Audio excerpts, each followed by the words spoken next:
Welcome to Silent Kingdoms. If you enjoy quiet history that helps you unwind, you're in the right place. Please consider subscribing and let us know in the comments where you're watching from and what time it is. Tonight, we travel to the slow and silent fall of one of history's greatest empires. Many people imagine that Rome fell in a single day, that one battle, one invasion, or one emperor brought everything to an end. But history is rarely so simple. The Roman Empire did not collapse overnight. It slowly became something different. Its decline unfolded over centuries, almost quietly, as generation after generation adapted to new challenges. By the time people realized the empire was disappearing, much of it had already changed. Our story begins during a time when Rome still appeared powerful. Its borders stretched across Europe, North Africa, and the Middle East. Its roads connected thousands of miles of territory. Its laws shaped everyday life. Its armies remained respected, and its cities continued to thrive. To those living within the empire, Rome seemed permanent. Children were born believing Rome had always existed. Parents expected it always would. The idea that the empire could disappear seemed almost impossible.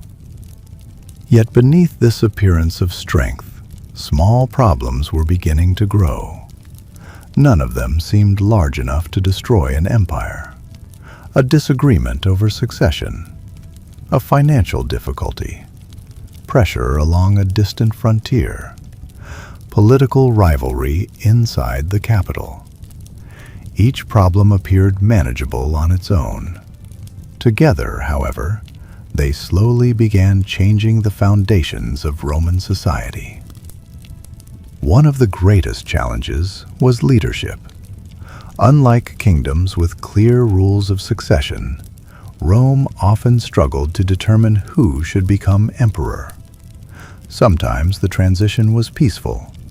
Sometimes it was decided by the army.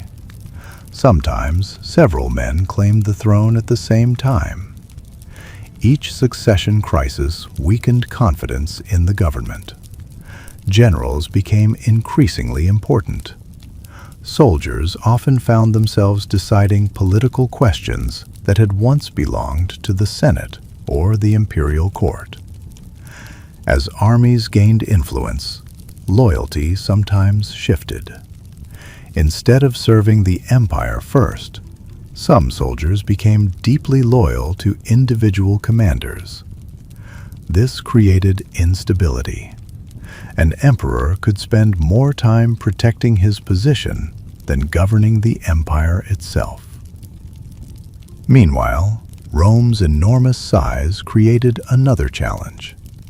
Communication across the empire required weeks or even months. Orders traveled slowly. News traveled slowly. Problems on one frontier might remain unknown to leaders far away until valuable time had already passed. The empire that had once benefited from its vast territory now found that same size increasingly difficult to manage. Economic pressures also emerged. Maintaining roads, cities, armies, and public services required tremendous resources.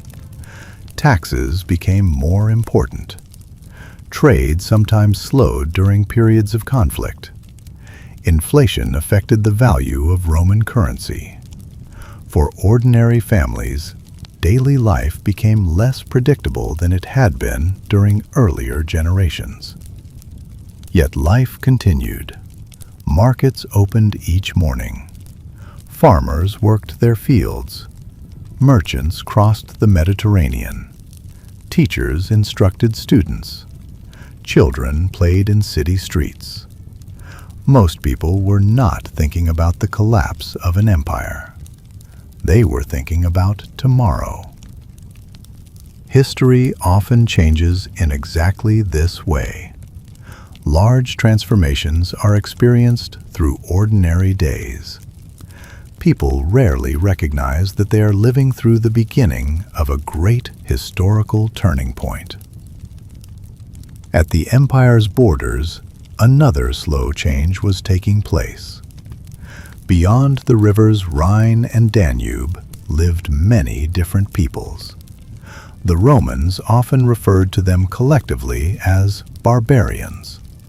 In reality, they were diverse communities with different languages, traditions, and leaders. Some traded with Rome. Some served in Roman armies. Some settled peacefully inside imperial territory. Others occasionally fought against Roman forces. The relationship was complex. It was not simply one of constant war. Over time, the boundaries between Romans and their neighbors became less clear. Ideas moved across borders.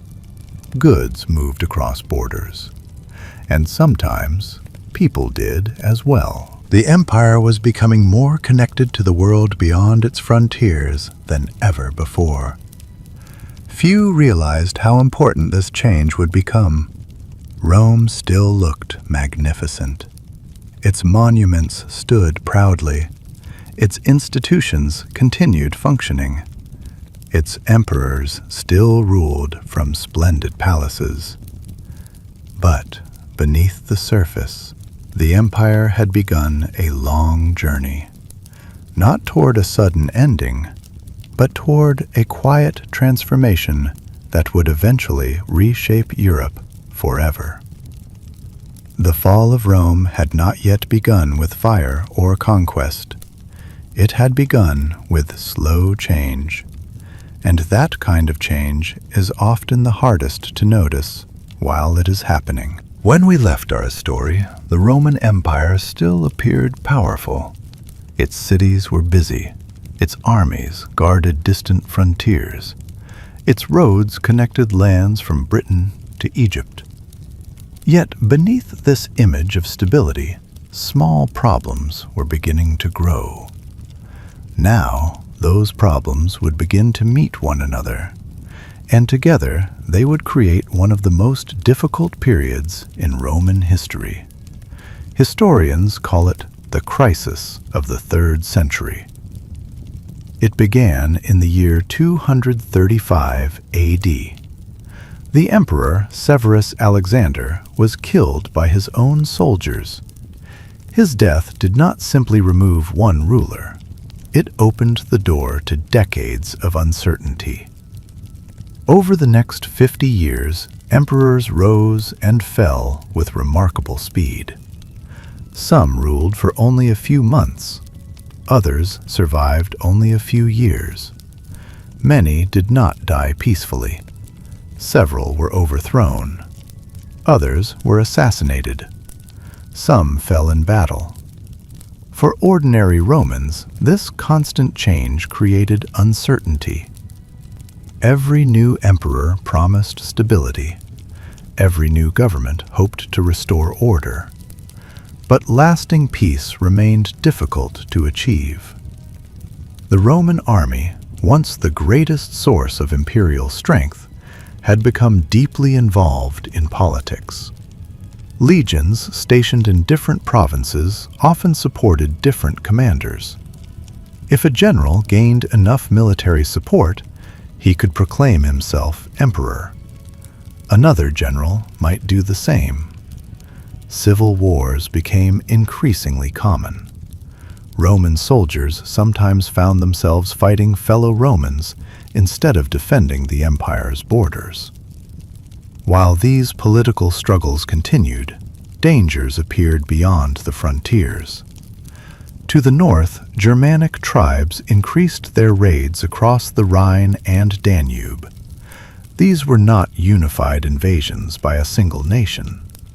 They were movements by many different groups, each responding to its own circumstances. Some sought land. Others sought security.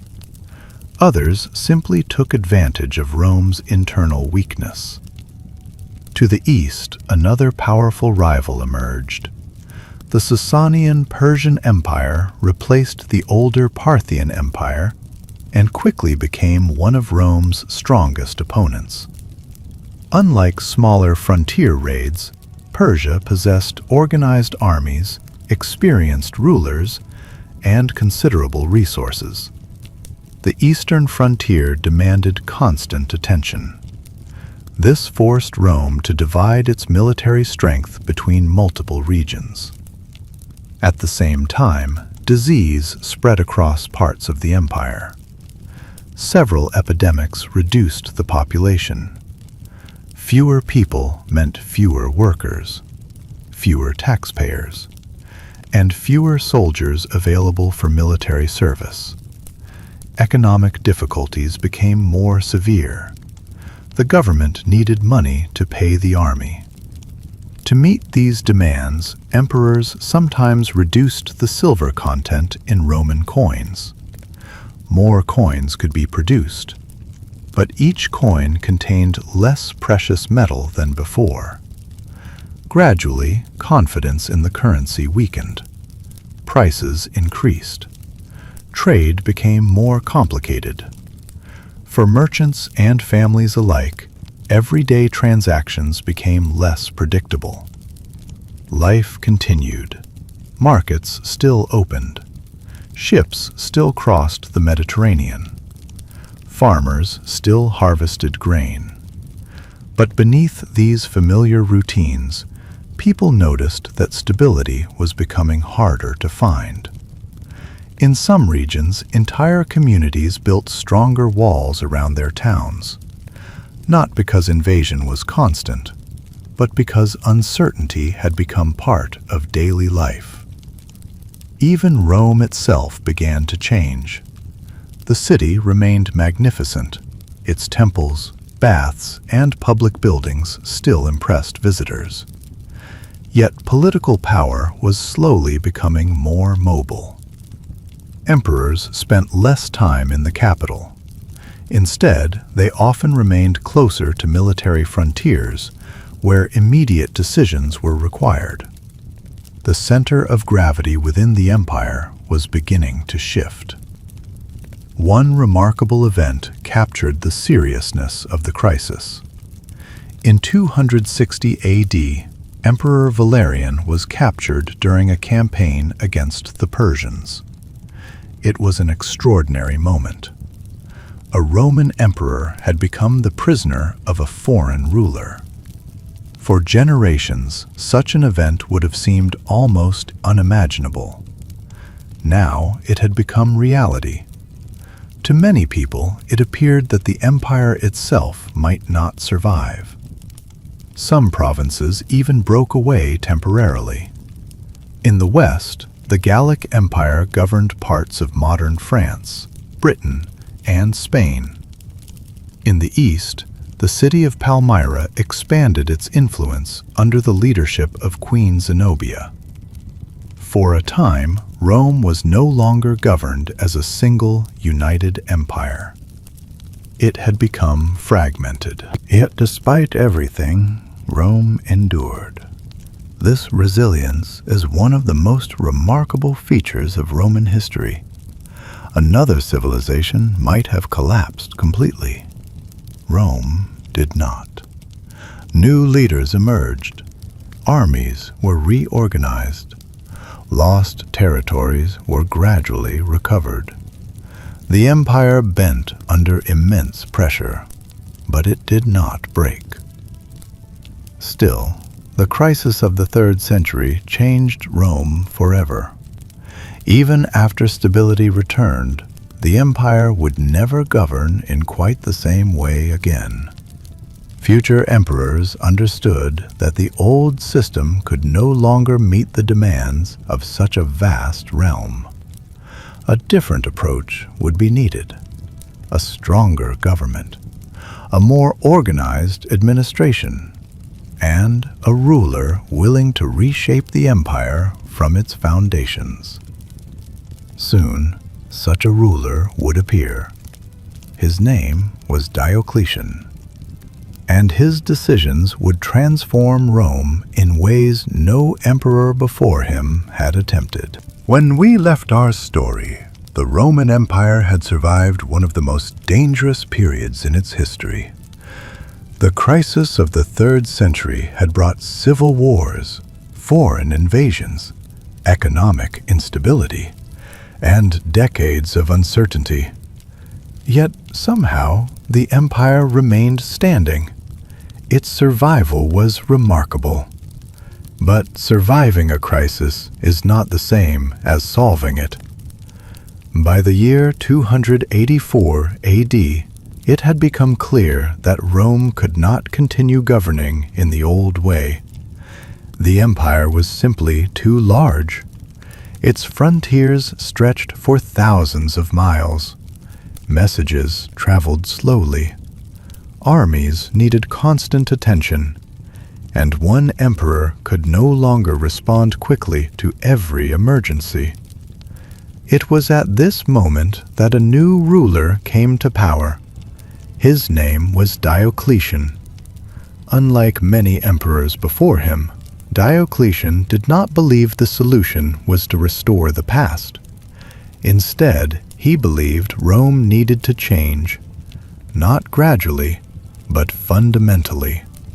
His reforms would become some of the most ambitious in Roman history.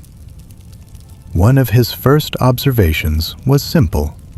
No single ruler could effectively govern such a vast empire alone. So Diocletian made an extraordinary decision. He divided responsibility. At first, he appointed a trusted colleague named Maximian to help govern. Soon afterward, the system expanded even further. 2 senior emperors, 2 junior emperors. Together, they formed what became known as the Tetrarchy, the rule of 4. Each ruler governed a different region while cooperating as part of a single imperial system. This did not divide the empire into separate countries. Rome remained one empire, but its administration became decentralized. For the first time in centuries, the city of Rome itself was no longer the unquestioned center of imperial government. Several emperors governed from cities much closer to the frontiers, places where military decisions could be made more quickly. This reflected a changing reality. The empire's greatest concerns were no longer inside Italy. They were along its borders. Diocletian also reorganized the provinces. Many were made smaller. More governors were appointed. Administrative responsibilities became more clearly defined. The goal was efficiency. Smaller provinces were easier to supervise, and local officials could respond more rapidly to problems. The military also changed. Frontier defenses were strengthened. Armies became more flexible. Some forces remained stationed permanently along the borders. Others were held farther inland, ready to respond wherever danger appeared.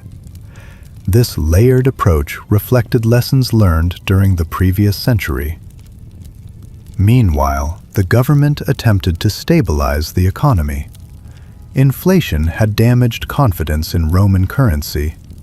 Prices varied widely.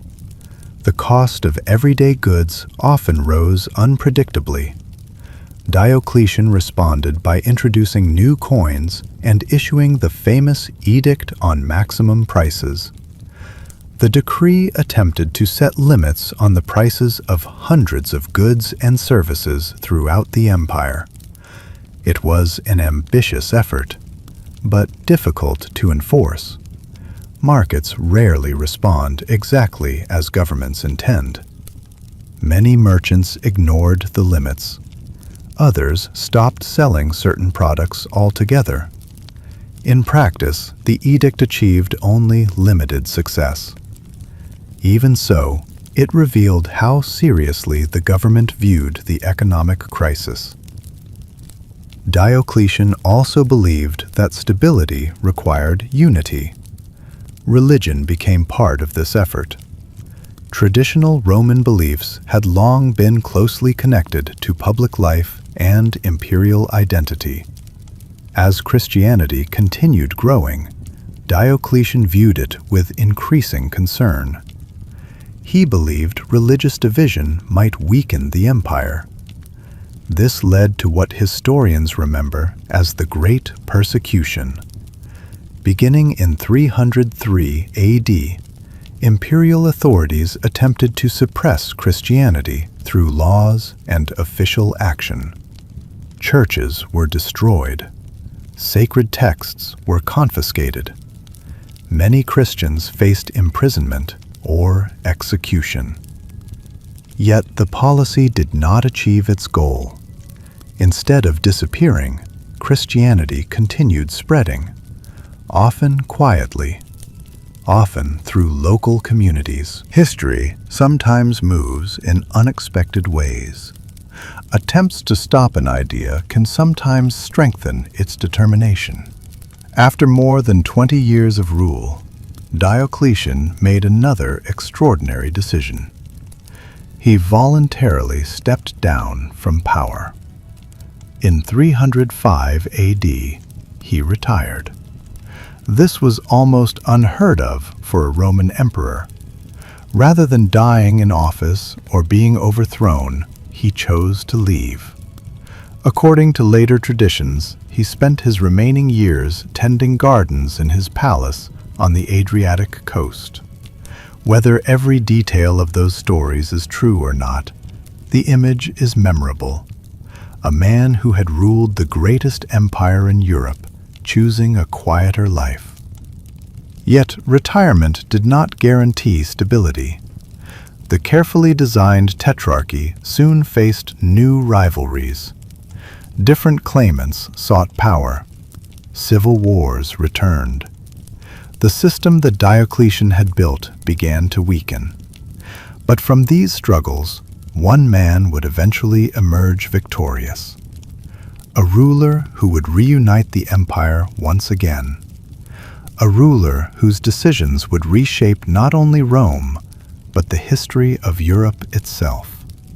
His name was Constantine, and under his reign, the Roman Empire would begin another transformation, one that would echo for more than 1,000 years. When we left our story, the Roman Empire stood at another turning point. Diocletian had attempted to rescue Rome through a complete transformation. He had divided power, reorganized the provinces, strengthened the military, and created a new system designed to prevent one person from carrying the entire weight of the empire alone. For a moment, it seemed like the empire had found a new balance. But Rome had always struggled with one difficult question. Who should rule? And what happens when powerful men disagree? After Diocletian retired in 305 AD, the tetrarchy began to weaken. The system depended on cooperation, but cooperation was difficult when each emperor had his own ambitions. Soon, several rulers claimed authority at the same time. The empire entered another period of civil conflict. Armies once again marched against other Roman armies. Cities prepared for battles that were not against foreign enemies, but against fellow citizens. Among the many figures competing for power was a young commander named Constantine. His father had been one of the rulers within Diocletian's system. From an early age, Constantine had grown up surrounded by military and political affairs. He understood the problems of the empire. He knew that Rome was no longer the same world it had been centuries earlier. The old traditions were changing. the borders were under pressure, and the position of emperor required both military skill and political patience. In 312 AD, Constantine marched toward Italy to confront his rival Maxentius. The two armies met near the city of Rome at a place known as the Milvian Bridge. Before the battle, later Christian writers recorded a remarkable story. They claimed that Constantine experienced a vision connected to the Christian faith. According to these accounts, he saw a symbol in the sky and believed it represented divine support. Whether the event happened exactly as described remains debated by historians. But what is clear is that Constantine soon changed the relationship between the empire and Christianity. After defeating Maxentius, Constantine became the dominant ruler in the western part of the empire. A few years later, he reached an agreement with the eastern emperor Licinius. Together, they issued the Edict of Milan in 313 AD. This decision allowed Christians to practice their religion openly throughout the empire. For the first time, Christianity received official protection from the Roman state. The change was enormous. For nearly 3 centuries, Christians had existed as a minority community, sometimes ignored, sometimes criticized, and during certain periods, actively persecuted. Now, the same imperial government that had once attempted to suppress Christianity was beginning to support it. But Constantine's relationship with Christianity was not only religious, it was also political. The empire was changing. A growing number of citizens and soldiers followed the new faith. By supporting Christianity, Constantine connected himself with an important and expanding part of Roman society. However, Constantine did not immediately abandon traditional Roman culture. The empire was still filled with temples, ancient customs, and centuries of history. The transformation was gradual. Rome rarely changed overnight. Instead, it moved slowly, like a great ship changing direction. Constantine also faced another major challenge. The empire was still too large to govern easily from one location. Like Diocletian before him, he understood that the old center of Rome was no longer ideal. The most serious threats came from the eastern borders. The wealthiest provinces were increasingly located in the eastern Mediterranean. Trade routes were shifting, and strategic decisions needed to be made closer to the areas of greatest importance. So Constantine made one of the most important decisions in Roman history. He created a new imperial capital. On the site of the ancient Greek city of Byzantium, he built a new city. In 330 AD, it was officially dedicated as Constantinople, the city of Constantine. Located beside the Bosporus Strait, the city connected Europe and Asia. It controlled important trade routes.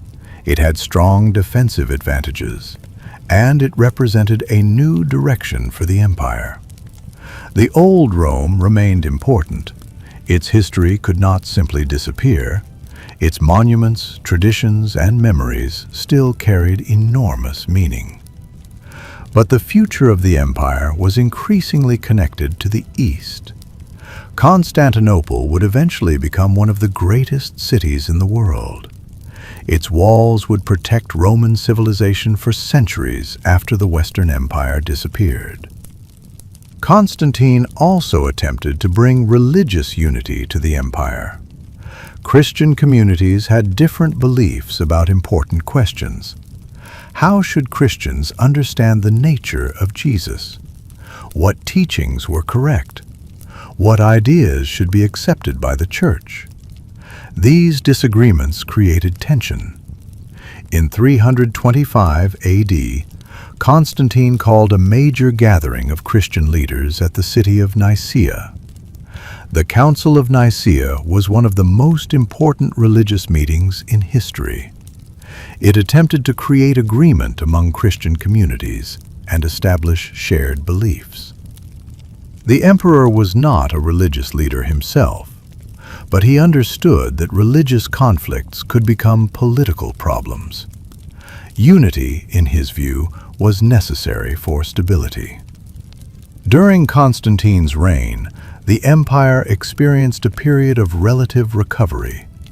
The civil wars ended.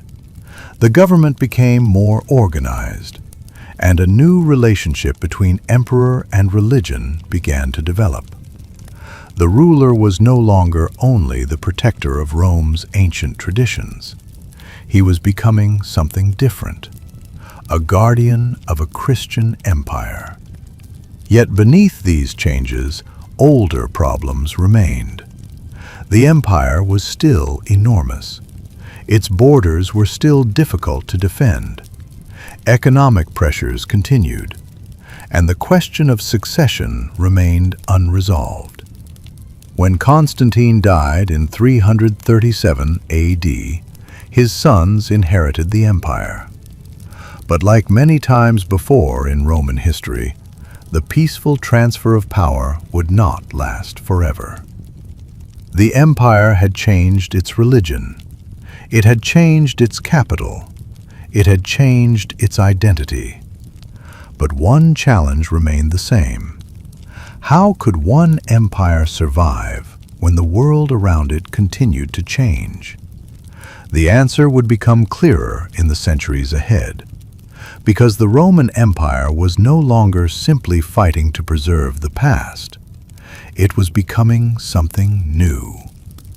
And that new world would slowly move away from the Rome of the Caesars, toward a civilization that would carry Roman traditions into the distant future. When we left our story, Constantine had transformed the Roman world in ways that few emperors before him had imagined. He had defeated his rivals. He had supported Christianity. He had created a new capital in Constantinople. And he had begun shaping an empire that looked very different from the one ruled by Augustus many centuries earlier. But even great changes could not remove Rome's oldest challenge. The empire was vast. Its borders were enormous, and every generation of rulers faced the same difficult task. How could such a large world remain united? After Constantine's death in 337 AD, his sons inherited power. Constantine II, Constantius II, and Constans.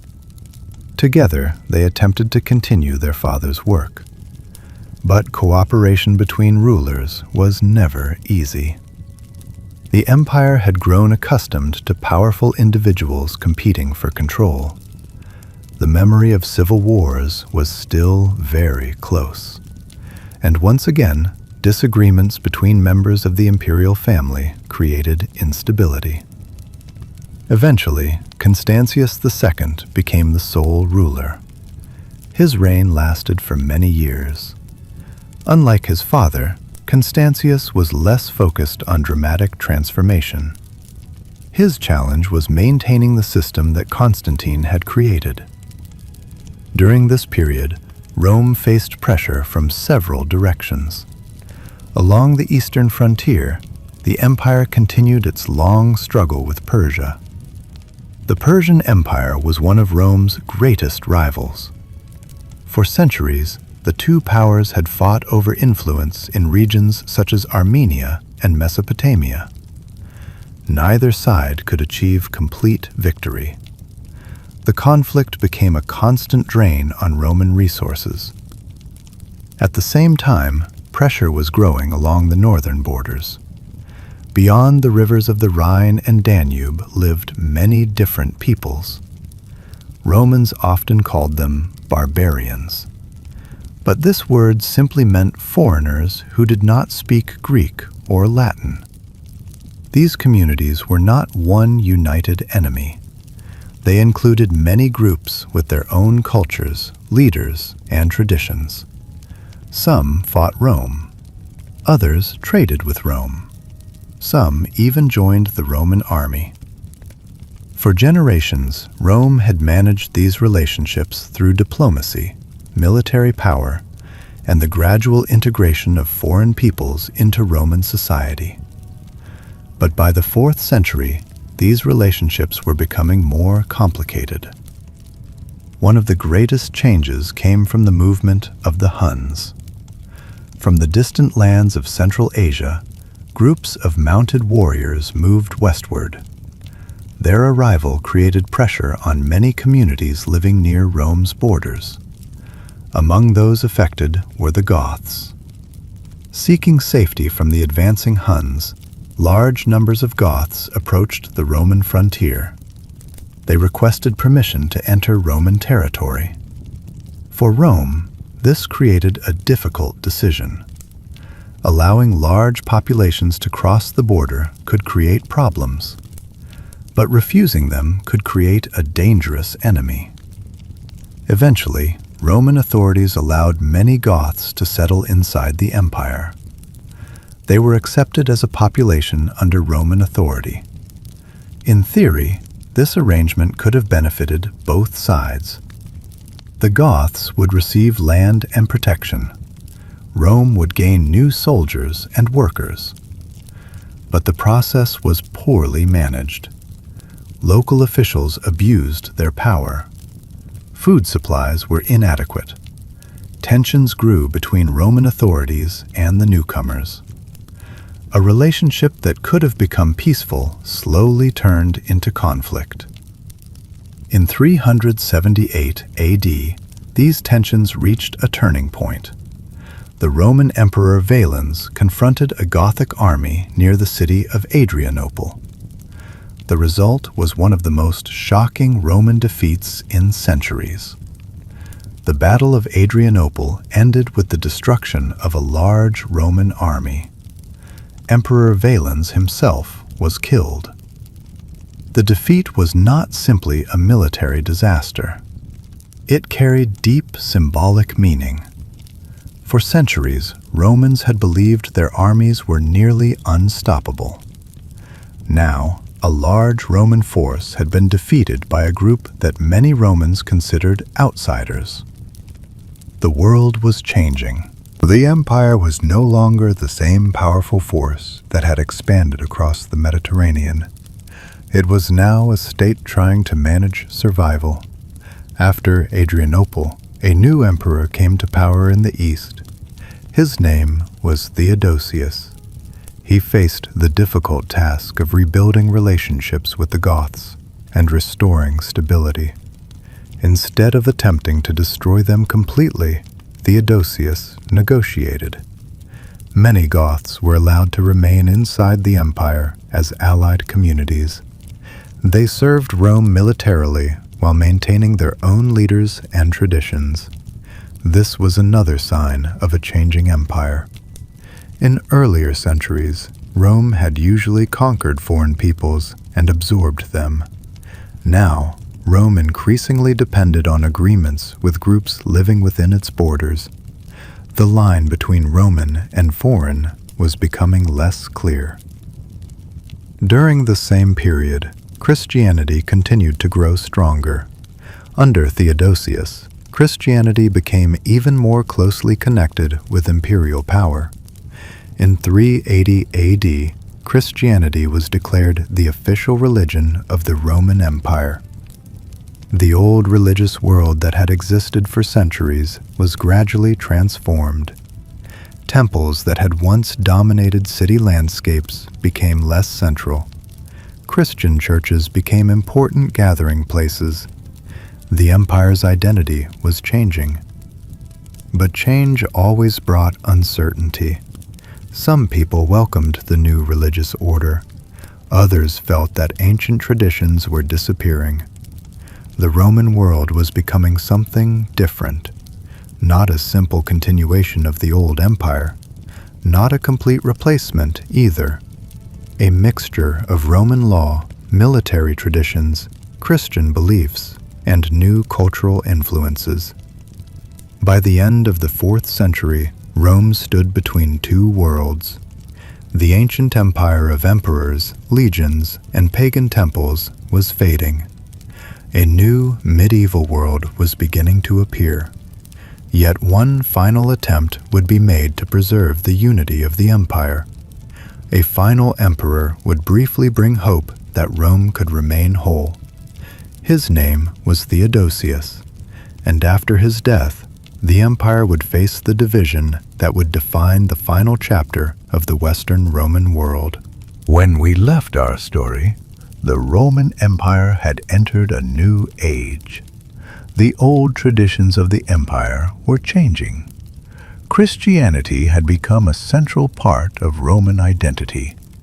New peoples were living within Roman borders, and the relationship between Rome and the outside world had become more complicated than ever before. The empire still existed. Its cities were still active. Its armies still marched. Its laws still influenced millions of people. But the foundations were slowly shifting. In the final decades of the 4th century, one emperor would make one last attempt to preserve the unity of Rome. His name was Theodosius. Theodosius came to power after the disaster at Adrianople. The empire in the east was weakened. The Gothic conflict remained unresolved, and many believed that Rome needed a strong ruler who could restore order. Theodosius understood that military strength alone would not solve the empire's problems. The world around Rome had changed. The empire needed negotiation as much as conquest.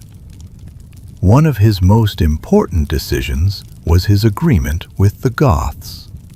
Instead of continuing endless warfare, Theodosius allowed many Goths to settle inside Roman territory as allied groups. They would provide soldiers for the empire. In exchange, they would receive land and a place within the Roman system. This decision showed the reality of late Rome. The empire was no longer simply expanding outward. It was learning how to survive with new populations inside its borders.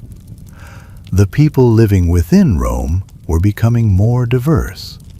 Soldiers, administrators, merchants, and farmers came from many different backgrounds. The idea of being Roman was slowly changing. It was becoming less about ancestry and more about belonging to the empire's political and cultural world. During Theodosius's reign, another major transformation took place.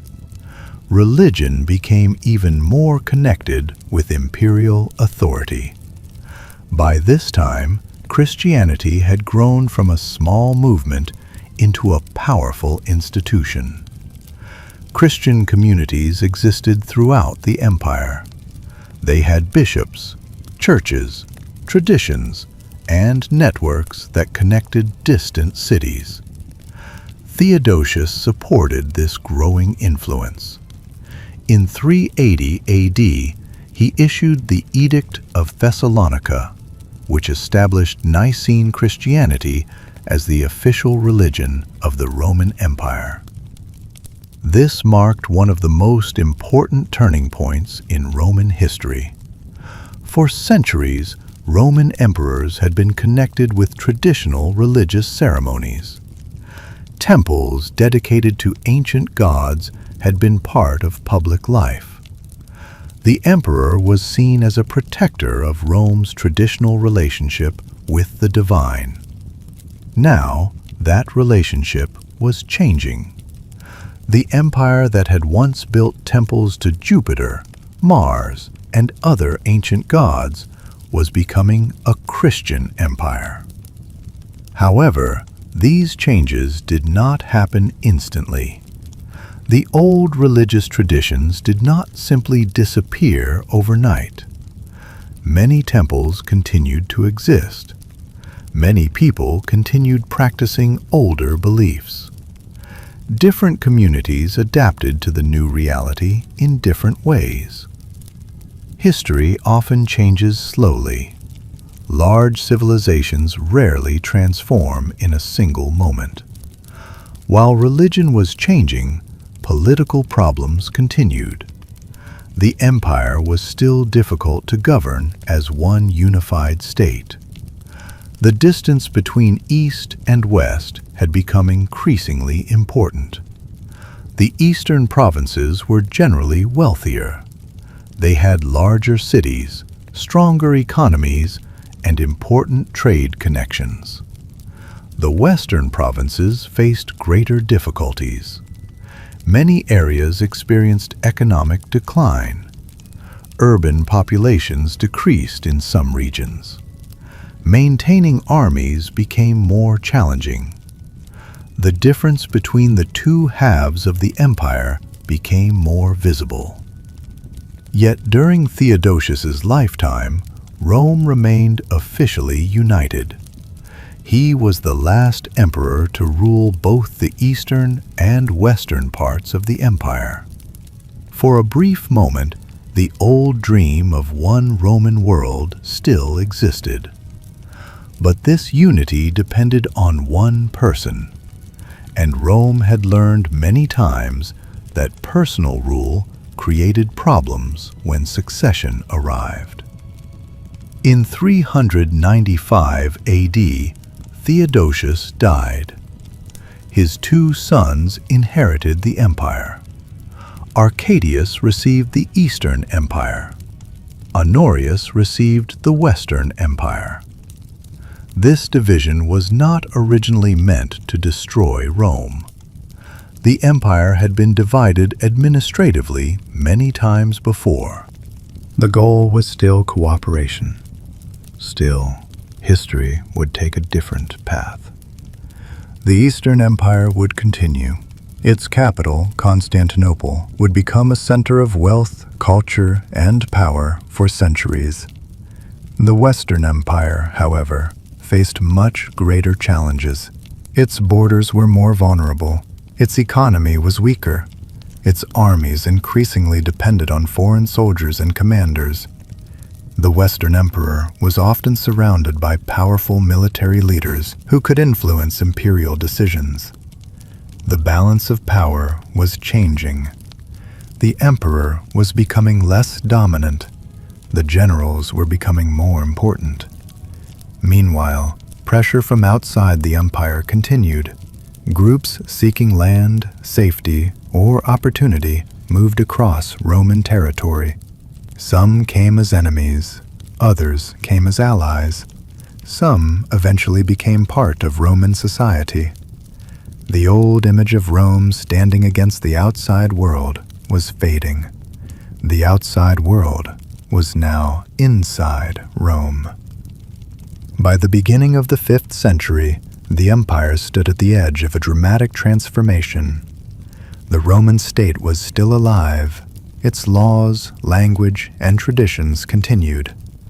But the Western Empire was entering its final century, a century filled with invasions, political struggles, and the slow disappearance of imperial authority in the West. The next chapter would begin with one of the most famous events in Roman history, a moment when the impossible happened. The city that had ruled the Mediterranean for nearly 1,000 years would finally see an enemy army enter its gates. The name of that enemy leader was Alaric, and his arrival would reveal just how much Rome had changed. The year was 395 AD.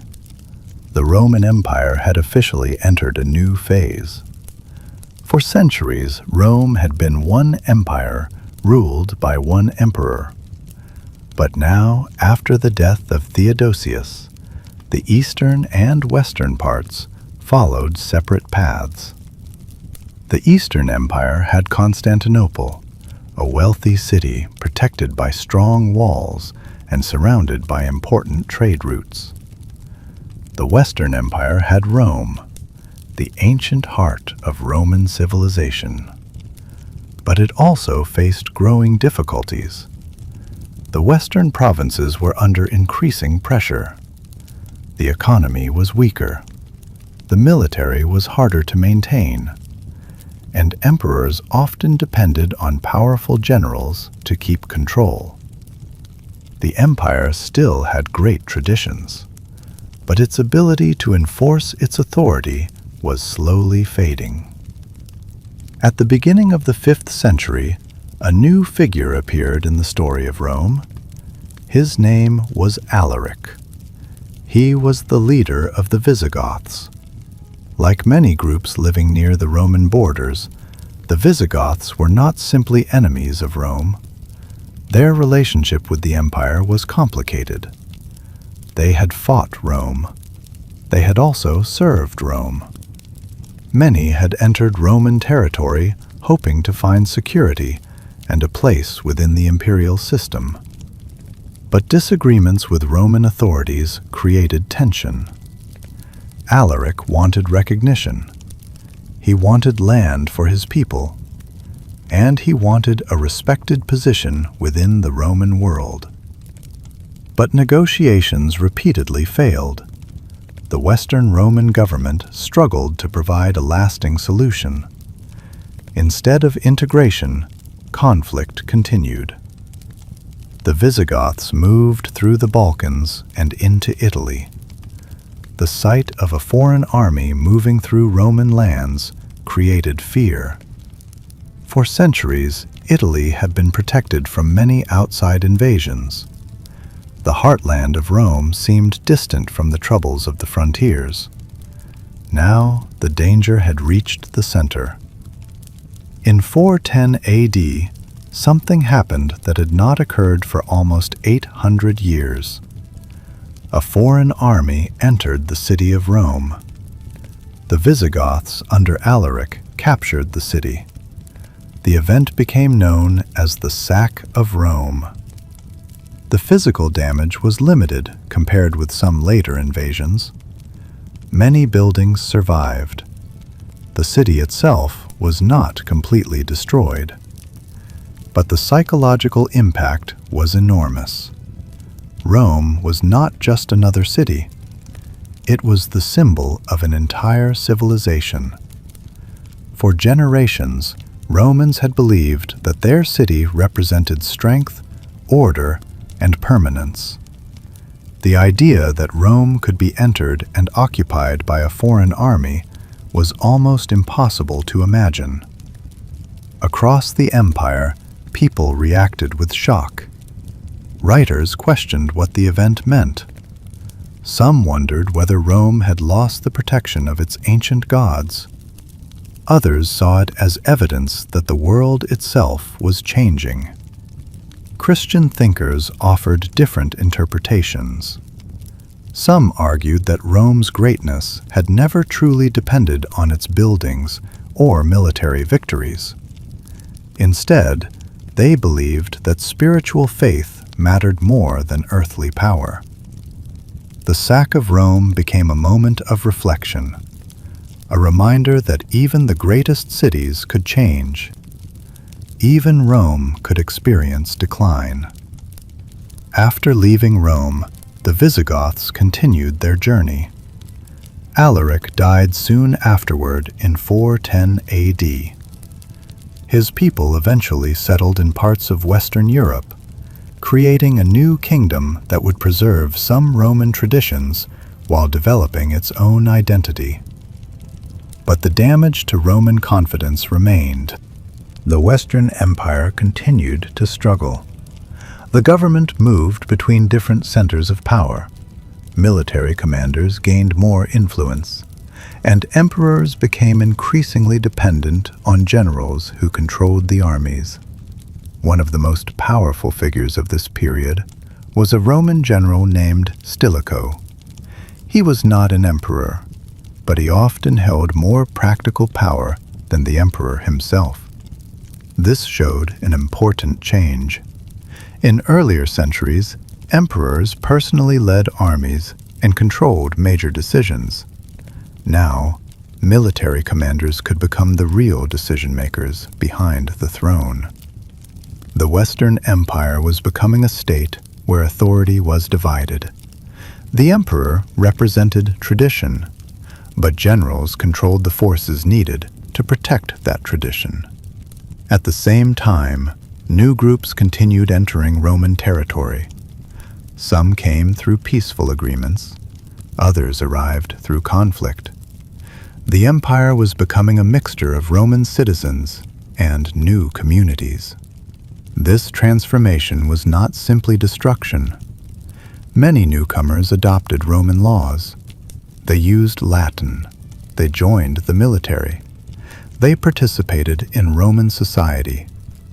The fall of Rome was not the disappearance of everything Roman. Instead, it was a slow transformation. Old structures weakened. New ones appeared. A different Europe was beginning to form. Yet the Western Empire still had many years remaining. It still had emperors. It still had armies. It still controlled large territories. But the events of 410 AD revealed a truth that was becoming harder to ignore. Rome was no longer the unstoppable power of the ancient world. The empire that had once expanded across continents was now struggling to defend its own homeland. And in the years ahead, a new wave of migrations would bring even greater challenges. One group in particular would become famous throughout history. They were the Huns. And their arrival would push the Roman world closer to its final transformation. By the beginning of the 5th century, the Roman Empire was no longer living in the world of its greatest victories. The empire still existed, its laws were still respected, its cities still carried Roman names, its people still called themselves Roman. But the balance of power had changed. The Western Empire was becoming more fragile. Its borders were difficult to defend. Its armies were changing, and its leaders were often forced to make decisions with limited choices. The arrival of the Huns would accelerate these changes. The Huns were a powerful group of horse-riding warriors who came from the regions beyond the traditional Roman world. Their movements across Europe created pressure on many peoples living near the Roman frontier. They were known for their mobility, their skill with mounted warfare, and their ability to move quickly across great distances. To the Romans, they represented a new type of threat. Unlike many traditional enemies who fought from fixed territories, the Huns could appear suddenly and disappear just as quickly. Their arrival pushed other groups westward. Among those affected were the Goths, who had already entered Roman territory. But the movement of peoples did not stop there. A chain of migrations began. Communities searched for safer lands.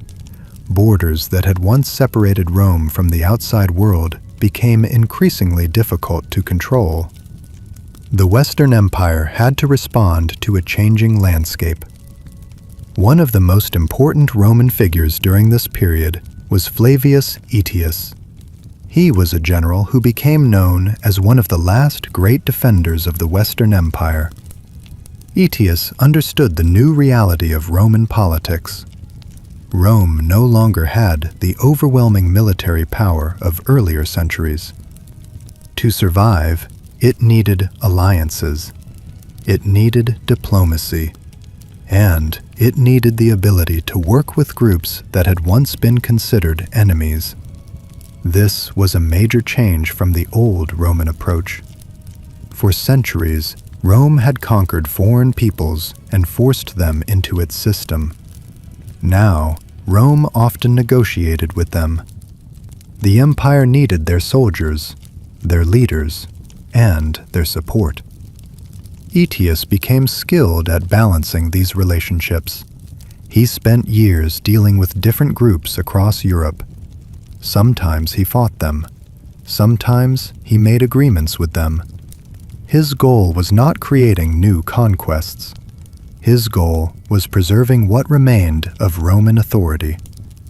Meanwhile, the Huns became increasingly powerful under their famous leader, Attila. Attila ruled during the middle of the 5th century. His name became one of the most remembered names of the period. Roman writers often described him with fear. They portrayed him as a symbol of destruction. But like many historical figures, the reality was more complex. Attila was not simply a destroyer. He was also a skilled politician. He understood diplomacy. He negotiated with Rome. He demanded payments and recognition. And he used the fear surrounding his armies to increase his influence. The Hunnic Empire was not built only through battles. It also depended on relationships with other groups and careful political decisions. In the Eastern Empire, Roman leaders attempted to manage the threat through diplomacy and payments. They sometimes sent gold to the Huns in exchange for peace. For Rome, this was not always considered weakness. Diplomacy had always been part of Roman strategy. But in the Western Empire, resources were becoming more limited.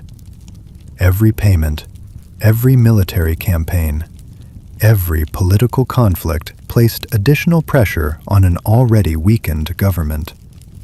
In 451 AD, Attila launched a major invasion into Gaul. His forces moved westward and threatened Roman territories. Aetius responded by gathering an unusual alliance. Roman soldiers fought alongside groups that had once been enemies of Rome. Visigoths, Franks, and other peoples joined the Roman side. The two armies met at the Battle of the Catalaunian Plains. The battle was one of the largest conflicts of the late Roman period. The exact details remain uncertain. Ancient sources described it differently, but the result was clear. Attila's advance into Gaul was stopped. For a moment, Rome had successfully defended itself. The victory became one of Aetius's greatest achievements. It showed that the Western Empire could still organize a major military response. It showed that Roman leadership still had strength. But it also revealed something important. Rome's survival now depended on cooperation with the very peoples who had once stood outside its borders. The old Roman army was no longer the same. The empire was becoming a partnership between Roman traditions and new communities. Soon after his defeat in Gaul, Attila turned his attention toward Italy. In 452 AD, the Huns invaded the Italian peninsula.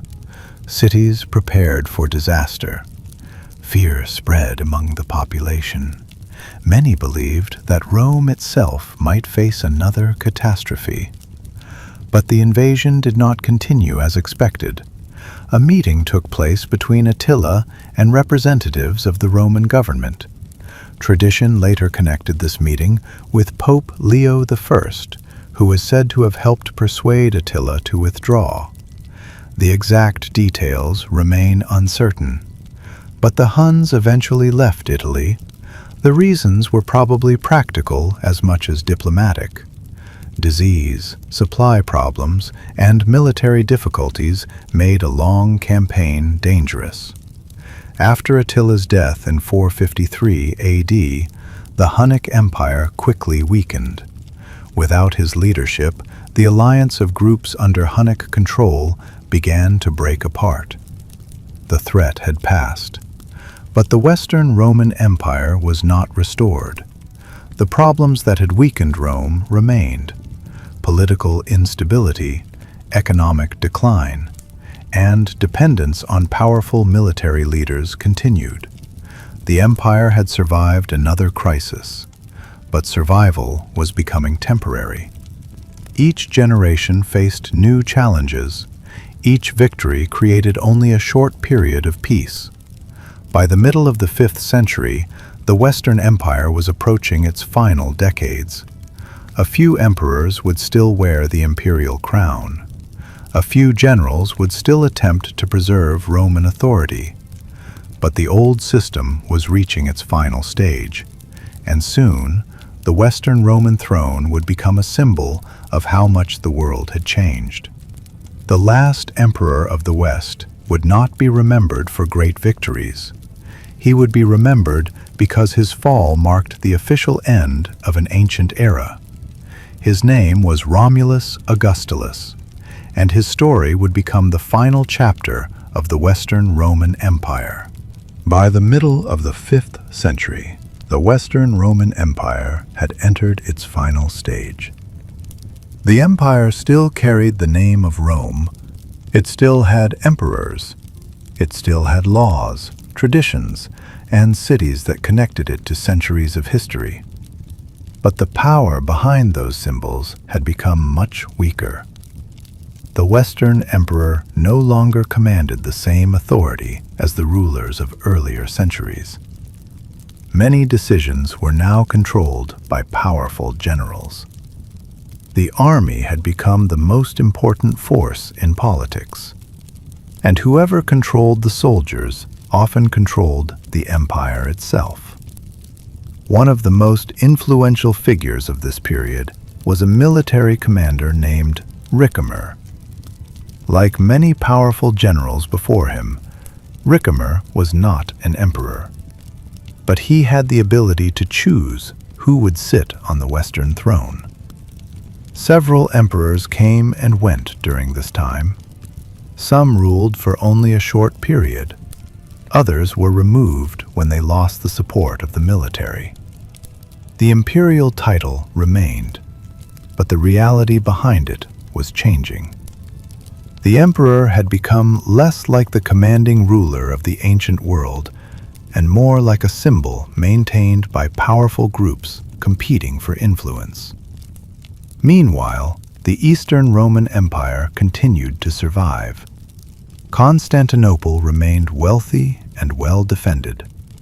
Its rulers had greater resources, its cities were stronger, and its economy was more stable.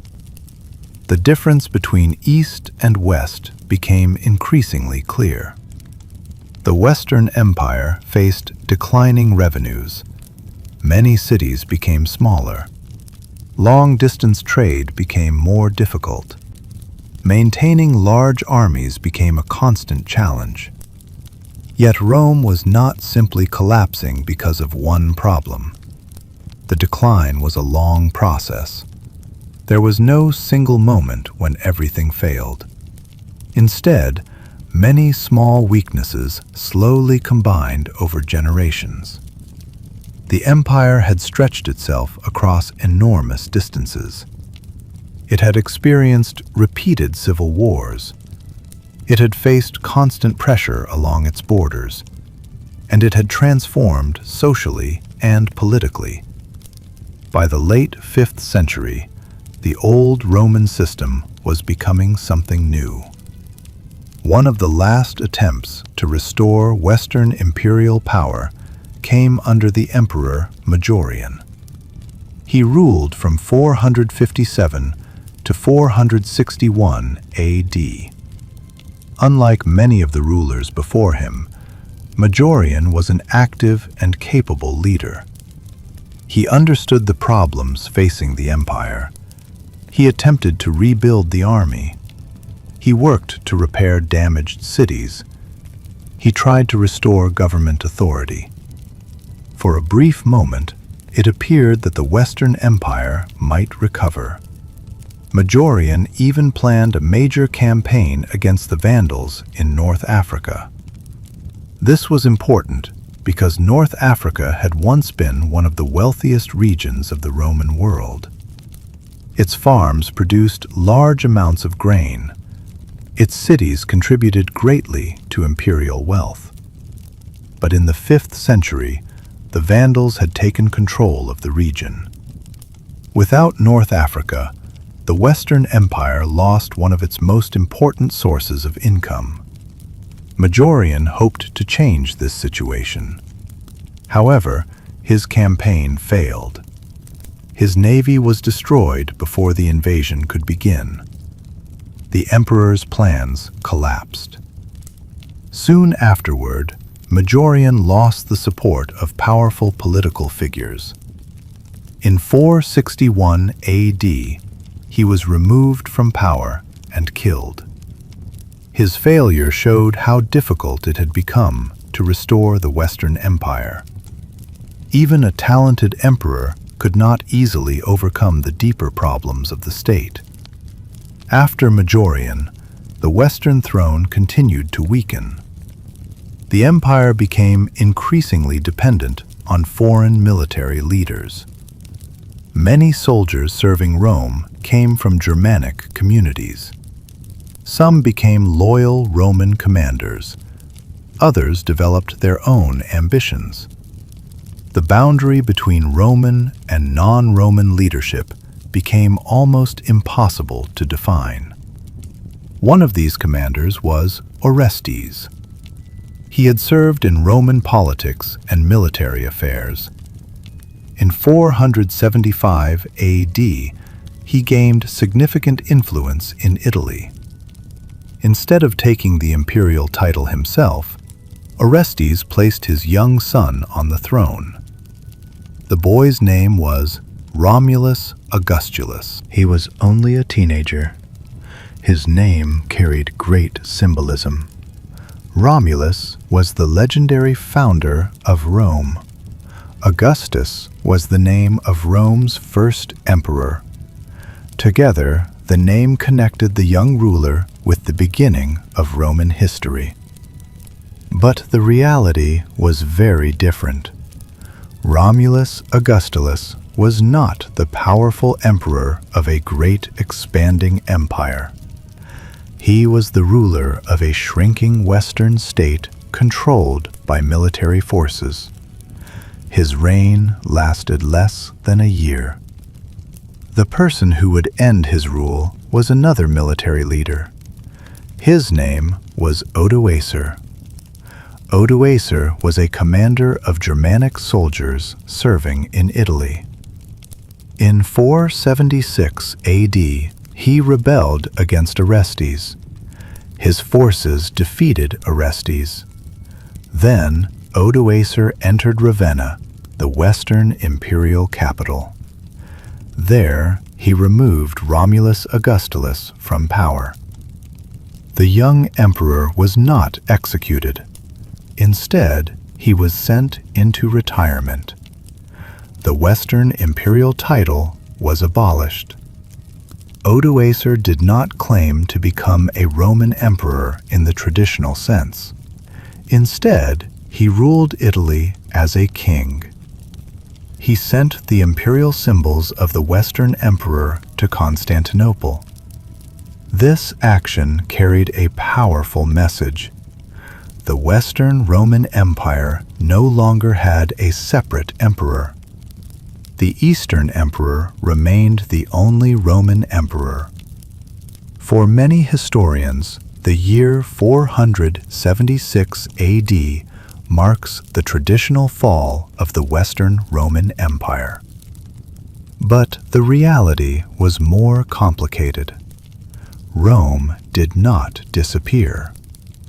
Roman laws continued. Roman culture continued. The Latin language continued. Many former Roman territories continued using Roman systems under new rulers. The fall of the Western Empire was not the end of Roman civilization. It was the beginning of a different age. A world where Roman traditions mixed with new kingdoms. a world where old structures transformed into something new. The empire that had ruled the Mediterranean for centuries had reached its end in the West. But its influence would continue. In Constantinople, in European kingdoms, in legal systems, in languages, and in the memories of people who continued to call themselves Roman. The story of Rome was not finished. It was changing. And the next centuries would reveal how deeply the Roman legacy had shaped the world that came after it. The year 476 AD is often remembered as the fall of the Western Roman Empire. A young emperor had been removed from power. The Western imperial title had disappeared, and a new political order had begun in Italy. For many people looking back through history, this moment appears like a dramatic ending. But history rarely ends so clearly. The fall of the Western Empire was not the sudden disappearance of Rome. It was a slow transformation. The Roman world did not vanish. It changed. The cities remained. The roads remained. The laws remained. The Latin language remained. Many people who lived in former Roman territories continued to think of themselves as Roman. They still followed Roman customs. They still used Roman administration. And they still lived among the monuments built by generations of emperors. What had disappeared was not Rome itself.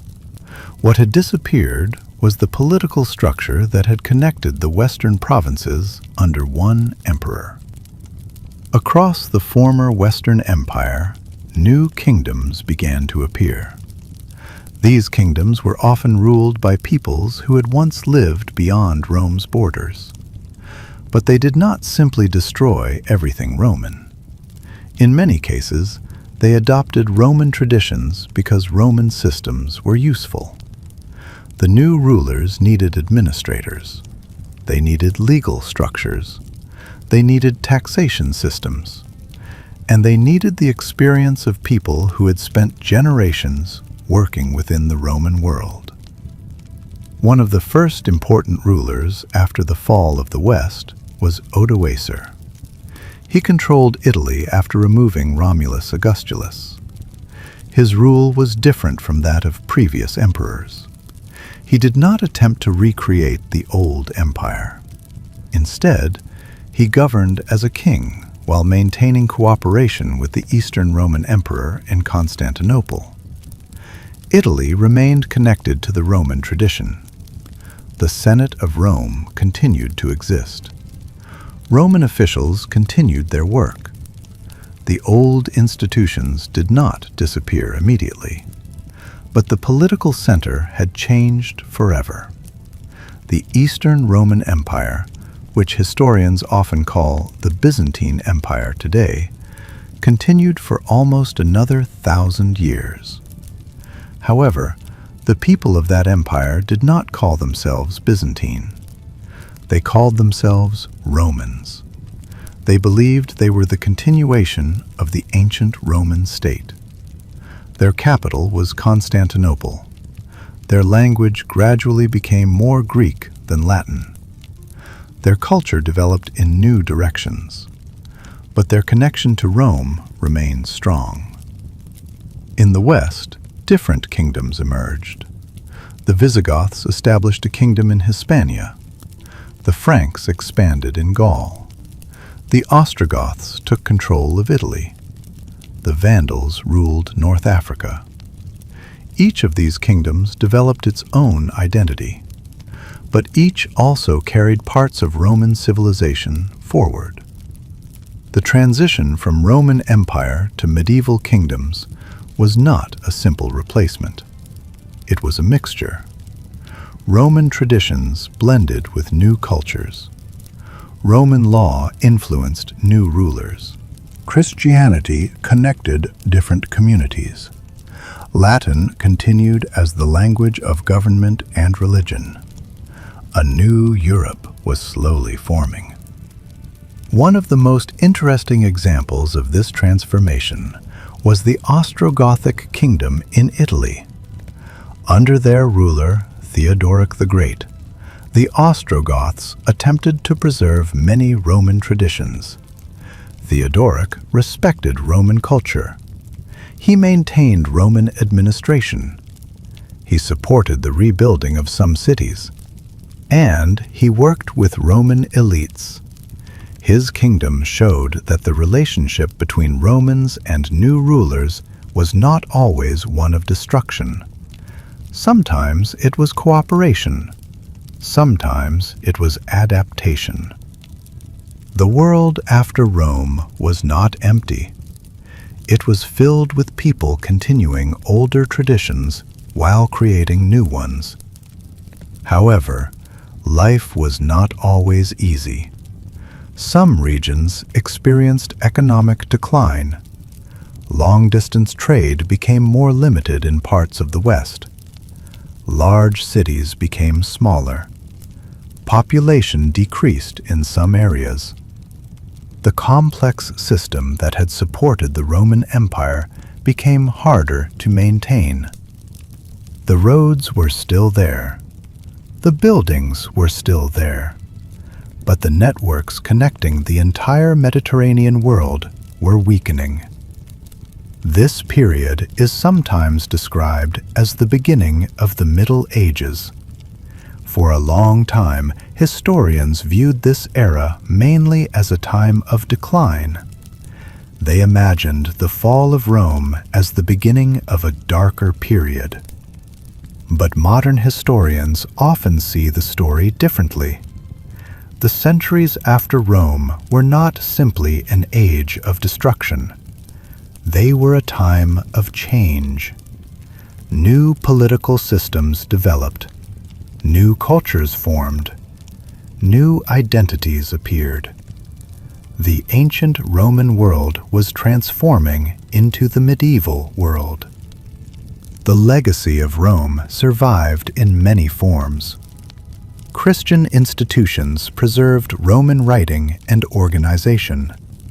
Kings adopted Roman ideas of government. Legal traditions continued. Roman engineering influenced future generations. Even the idea of empire itself continued to inspire rulers long after the Western throne disappeared. The fall of Rome was therefore not the end of a story. It was the beginning of many new stories. The empire that once united the Mediterranean had broken apart. But the ideas created by Rome traveled further than its armies ever had. They entered new kingdoms, new languages, new civilizations, and new centuries. The Roman world was gone, but Rome itself had never truly left. Its final chapter was not about disappearance. It was about survival through transformation. And in the centuries ahead, people would continue to look back at Rome. Some would try to restore its greatness. Some would study its achievements. Some would build new worlds using the foundations Rome had left behind. The empire had fallen, but its shadow remained. The Western Roman Empire had disappeared. The imperial throne in the West was gone. The armies that once protected distant provinces had been replaced by new kingdoms. And the political unity that had connected the Mediterranean world for centuries had broken apart. But Rome itself was not forgotten. Its influence remained everywhere. The people who lived after Rome's fall inherited a world shaped by Roman ideas. They lived in Roman cities. They traveled on Roman roads. They used Roman laws. and they spoke languages that had developed from Latin. The empire had ended as a political structure, but its civilization continued. One of the strongest forces preserving Roman traditions was the Christian Church. During the final centuries of the Roman Empire, Christianity had become deeply connected with public life. After the fall of the West, churches became important centers of organization. Bishops often helped manage local communities. They provided education, they preserved written texts, and they maintained connections between different regions. In many ways, the Church inherited some responsibilities that had once belonged to Roman institutions. The collapse of imperial government created a space that other organizations began to fill. Among these institutions, monasteries became especially important. Monks copied ancient manuscripts by hand. They preserved works of history, philosophy, literature, and religion. Without these efforts, many writings from the ancient world might have disappeared. The knowledge of Rome survived partly because people continued carefully protecting it. Meanwhile, new kingdoms developed across Western Europe. The Franks became one of the most influential powers. Their kingdom grew in the region that had once been Roman Gaul. Unlike some earlier groups, the Franks gradually adopted Roman traditions and Christianity. Their rulers understood that cooperation with the local Roman population was essential. Over time, the Frankish kingdom became one of the foundations of medieval Europe. In Italy, the political situation remained complex.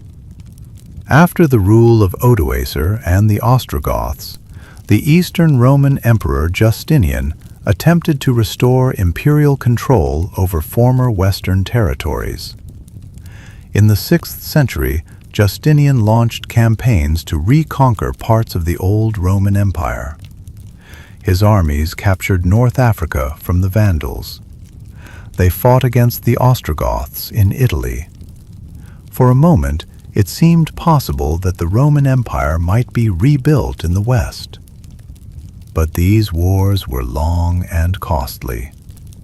The fighting damaged many regions. Cities suffered, agricultural areas were affected, and maintaining distant territories proved extremely difficult. Although Justinian regained important lands, the old Western Empire could not truly be restored. The world had changed too much. The Mediterranean was no longer the same connected center of Roman power. Different kingdoms had developed their own identities. The old imperial system belonged to another age. Still, the Eastern Roman Empire continued. From Constantinople, emperors ruled a state that considered itself the continuation of Rome. Its armies carried Roman traditions. Its emperors used Roman titles. Its citizens called themselves Romans.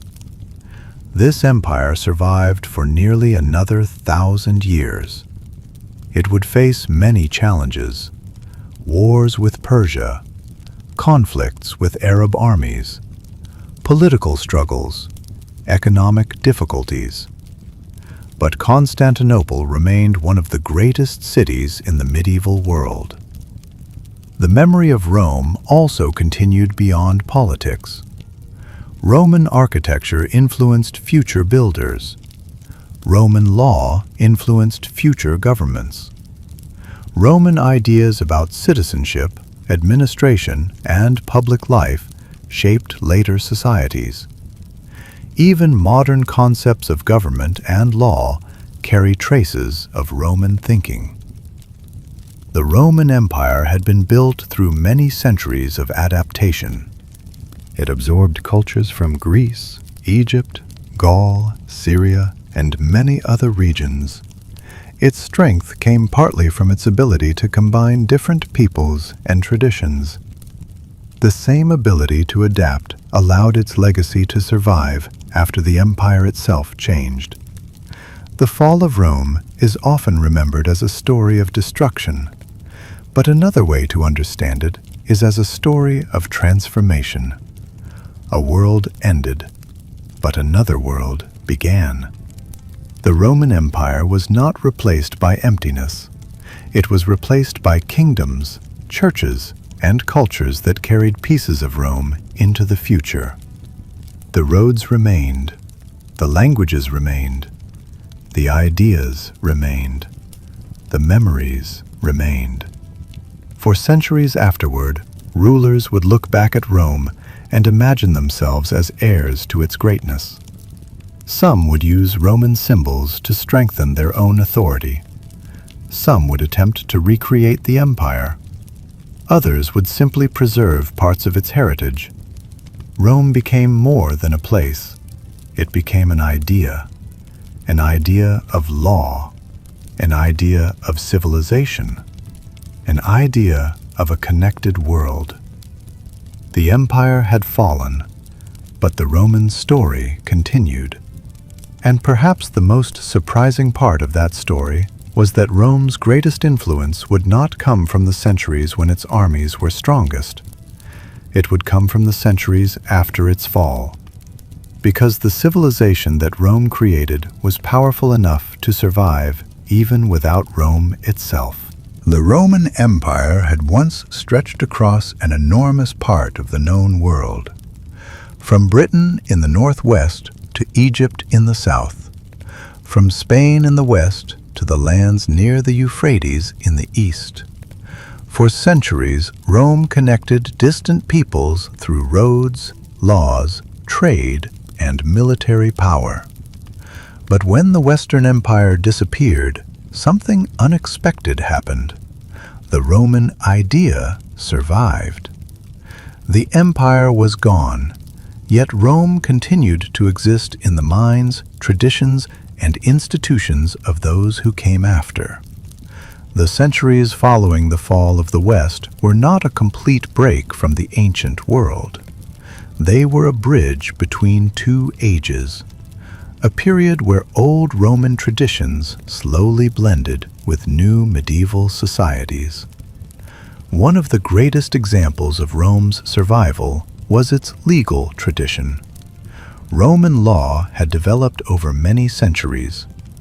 It contained ideas about property, contracts, citizenship, family, and government. Even after imperial authority disappeared in the West, these legal concepts continued influencing local rulers. Centuries later, Roman law would become one of the foundations of many European legal systems. The influence of Rome was also preserved through language. Latin remained the language of government, religion, and education in much of Western Europe. Over time, Latin changed. Different regions developed their own versions. These languages eventually became French, Spanish, Italian, Portuguese, and Romanian. The Roman voice continued even though it sounded different. The roads of Rome also remained part of its legacy. The famous Roman roads had been built for armies and administration. But after the empire's decline, they continued connecting communities. Merchants traveled along them. Pilgrims followed them. Armies used them. The physical structure of Rome continued shaping the movement of people across Europe. Another important legacy was the idea of citizenship. During the early centuries of Rome, citizenship had been limited. But over time, Rome expanded this status to many different peoples throughout the empire. By 212 AD, Emperor Caracalla granted Roman citizenship to nearly all free inhabitants of the empire. This decision changed the meaning of being Roman. It was no longer only about being born in Italy. It became a legal and cultural identity shared by millions. This idea influenced later concepts of belonging to a larger political community. The memory of Roman government also remained powerful. Many later rulers wanted to connect themselves with Rome. They adopted Roman titles. They used Roman symbols. They presented themselves as protectors of Roman traditions. The idea of empire itself became associated with Rome's greatness. Even kingdoms that were completely different from ancient Rome often looked toward Rome for legitimacy. The Church also played a major role in keeping Roman traditions alive. The organization of the Christian Church developed partly within the structure of the Roman world. Many church leaders lived in former Roman cities. They communicated through networks that followed old imperial connections. The city of Rome itself gained new importance. Although it was no longer the political capital of the Western Empire, it became the spiritual center of Western Christianity. The Roman past gave the city a unique authority. Meanwhile, Constantinople continued carrying the imperial tradition. For centuries, its rulers defended what they believed was the true Roman Empire. They preserved Roman government, Roman military traditions, and Roman identity. The Eastern Empire would experience victories and defeats. It would lose territories and regain others. It would face new enemies and new challenges. But it survived long after the Western Empire had fallen. This survival reminds us that the fall of Rome was not one single event. The year 476 AD marked the end of a Western political structure. But Roman civilization continued developing in different forms. History is rarely a simple story of beginnings and endings. Civilizations do not disappear completely. They leave behind ideas, habits, languages, and memories. The Roman Empire influenced the world not only because of what it conquered. It influenced the world because of what it created. Its system of roads connected regions. Its laws shaped governments. Its architecture inspired builders. Its literature preserved human experiences from thousands of years ago. Its language became the foundation of many modern tongues, and its history became a lesson studied by generations. The story of Rome is therefore not only a story about an empire that fell. It is a story about how civilizations continue after political power disappears. The buildings may weaken, the borders may change, the rulers may be forgotten, but ideas can travel much further than armies. Rome's greatest victory was perhaps not the lands it conquered, it was the influence it left behind. And as centuries passed, people continued returning to the Roman story. They searched its ruins. They studied its writings. They debated its successes and failures. They asked the same questions that historians still ask today. How did such a powerful empire rise? How did it survive for so long? And how did it slowly transform into something new? The answers were not found in one battle, or one emperor, or one year. They were found in the long journey of change, a journey that began with expansion, continued through crisis, and ended with transformation. The Roman Empire fell. But the Roman world never truly disappeared. its shadow remained across Europe and beyond. And that shadow would continue shaping human history for centuries to come.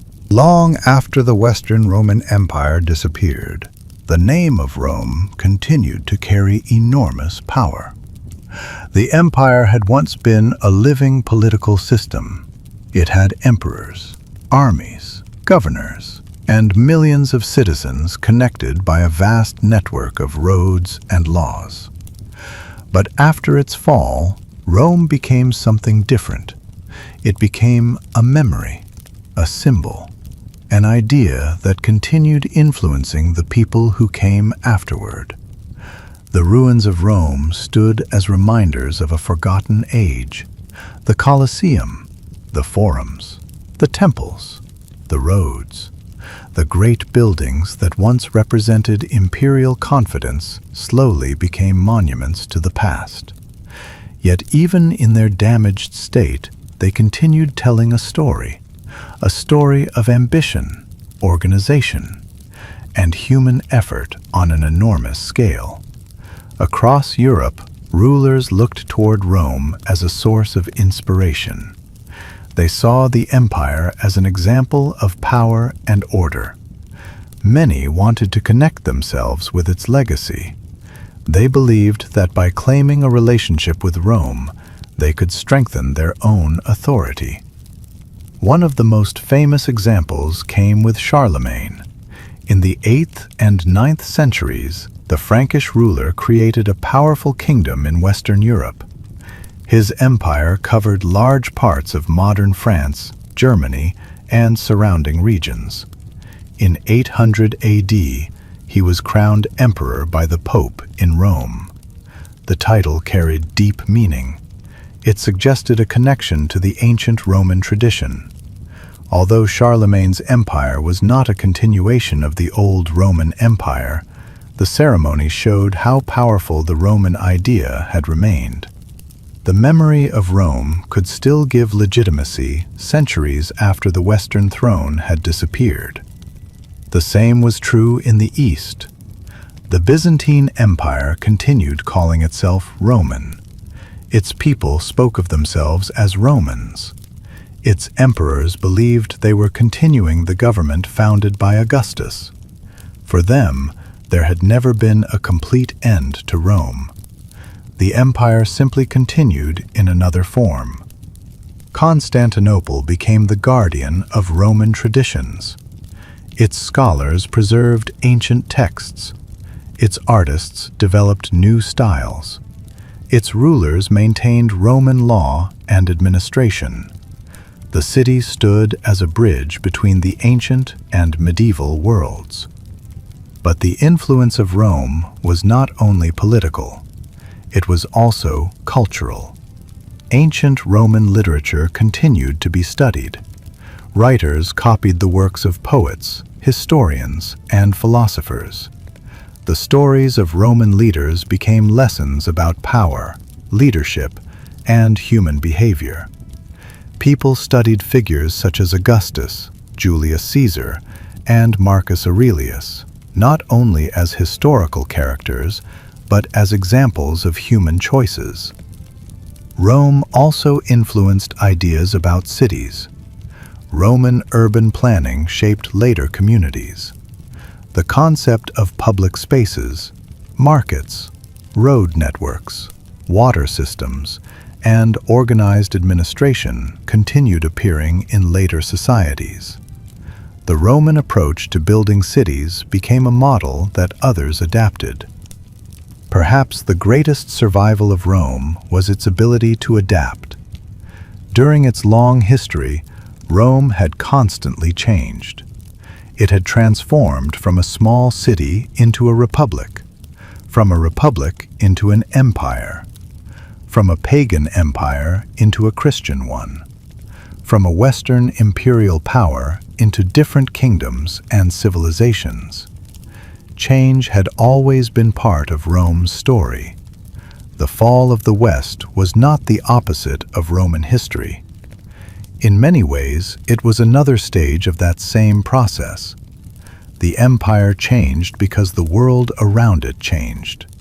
New peoples arrived. New beliefs spread. New political systems developed. The Roman world was never frozen in one moment. It was always moving. This may be why Rome remained so influential. It was not only a story of conquest, it was a story of adaptation, a civilization that absorbed different cultures and ideas, a civilization that survived through transformation. Centuries after the fall of Rome, people continued asking why it happened. Some blamed invasions.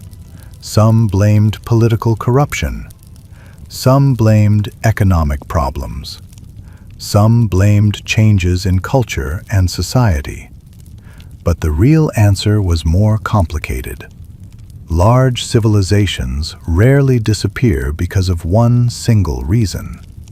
They change through many forces working together. Rome faced challenges from outside, but it also changed from within.